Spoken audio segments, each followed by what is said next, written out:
Again, make sure there's no tension on the lead, so you never want to restrain him. Right. You just want to correct him. When he tries to go in front, you're going to give that pop up, just to say stop or slow down. Okay. So always a nice loose lead.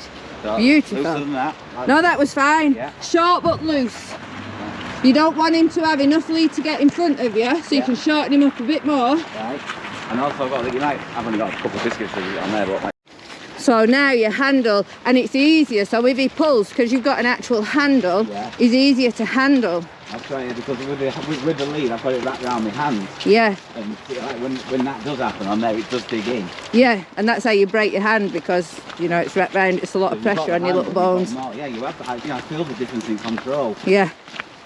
Yeah, he's just done it, he's just come back. Yeah, as soon as you pop up, because what'll happen, if you allow tension on the lead, the tension will start going from a little bit to a lot more. Right. So as soon as that lead's straight, quick flick up, that's it. You want from your hand to the neck, always loose. Every movement, now he's on the prong collar, you making that hand, he's aware of. Right, so right now, so that, to me that's loose, but it's slightly pulling still. So again, that's it. And it's minimum effort, isn't it? It's just a quick wrist flick. The thing to remember when you're walking him is make sure he's not a full dog length in front of you. So you want no more than half his body past your leg. Right. Because if he gets a full dog length in front, then there's a bit too much pressure on the lead for any collar you might have on him. Right. And if something appears, he's just going to cut right in front of you or jump around like a lunatic. Find it. Find it. Go find it. Chuck another one because he lost. Tell him ready. No. Ready? Ready, ready. Okay. Go. Okay. Okay. Okay. Okay.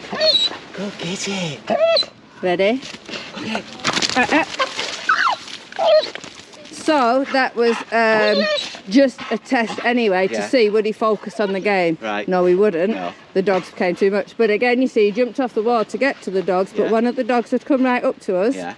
So that was a little unfair for him. I hadn't even clocked it. Right. He jumped off the wall, he ran out of lead, and he immediately jumped back on. Right. You actually didn't have to do anything. Okay. So, and again, this is real life. This is what you get. People are just like, oh, well, doesn't matter that they're training, we'll just let our dogs do what the hell they want. Yeah.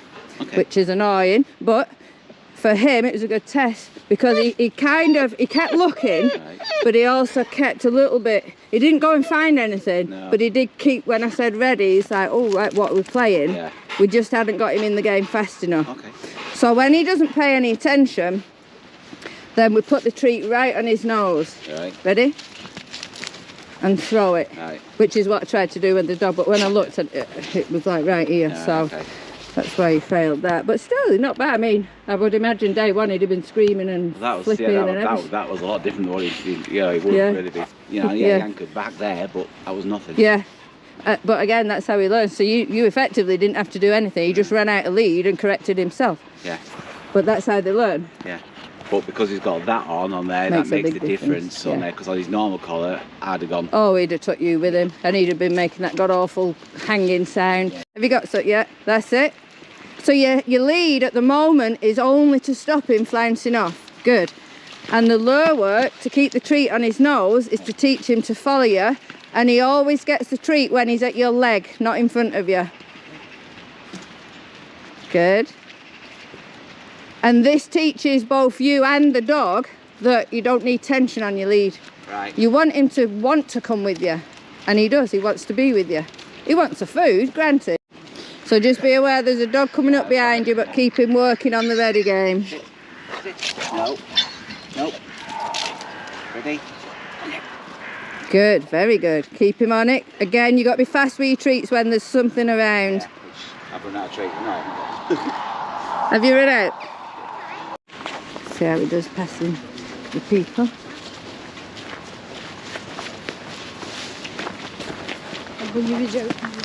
He didn't even bother, did he? Now what I am noticing, your left arm's very tense. Just relax it. If you would normally, don't give him more lead. Right. Just hold it more. Hold your arm more relaxed. Right. I'll show you. Yeah. That's it. That's better. Beautiful. Much more relaxed. Because your arm just looked very tense and you'll get a sore shoulder eventually. It feels tense. Yeah. So you're literally walking as though the dog's not even with you. I noticed what on this on there, he said on there, keep the pace up with the dog because if it slows down, it thinks something's happening. Yeah, so if you saw a dog coming towards you now, for instance, and you started slowing down thinking, oh, Jesus, he's going to think, all right, we have to worry about this then. And they react. Right. I mean, he doesn't think like that. He just thinks, woohoo, my friends. Yes. By rights, what you should be doing as you're walking is not watching your dog. You should be watching where you're walking. Right. And then, because when you stare down at the dog, you're literally saying to the dog what you're going to do. Yeah. And the dog's going to respond in different ways. Yeah. When you're confident and looking where you're walking, you're not giving a thought to the dog. No. So you keep doing what you're doing. Yeah. Correct that bit of tension, that's it. Give him lots of treats here. Get the treats back on his nose. Turn and come back towards me, but keep that distance that you've got back on the grass because of these two dogs behind. If he's not bothered with the treat, just concentrate on your lead work. Oh, it's his excited scream, isn't it? So, that's it, correct, good. Don't bother with your treat now because he's getting too silly. Yeah. Put your treat in your pocket, hold your hand on the handle, and then just walk. You can walk up behind these two dogs, keep a distance because we don't want to make it hard for him. Yeah, I forgot he does his screamy excited. That's what it was, isn't it? That is better than he normally is. Really? Good. So you're going to correct any and all tension, short and sharp upwards, not back. He's going to be worse with you than me. Good. Nice. You did good. I know he made a racket, but how did that feel? Normally I'd been over there. Yeah. And that was a hard testing because the spotty one, the Dalmatian, was off lead. Yeah. And it was coming to look at him, and that's why he's like, oh my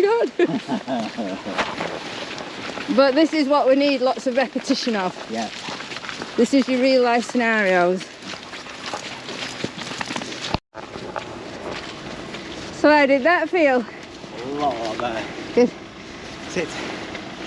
Beautiful. Good boy. So when you give it him, see how his feet come up to snatch it? Yeah. Push your hand back to them. Yeah. And I wouldn't even reissue the command, just keep your hand there. Yeah. So he puts his butt down. Because otherwise, as his feet come up and he takes a treat, that's exactly what you're rewarding for. Right, yeah.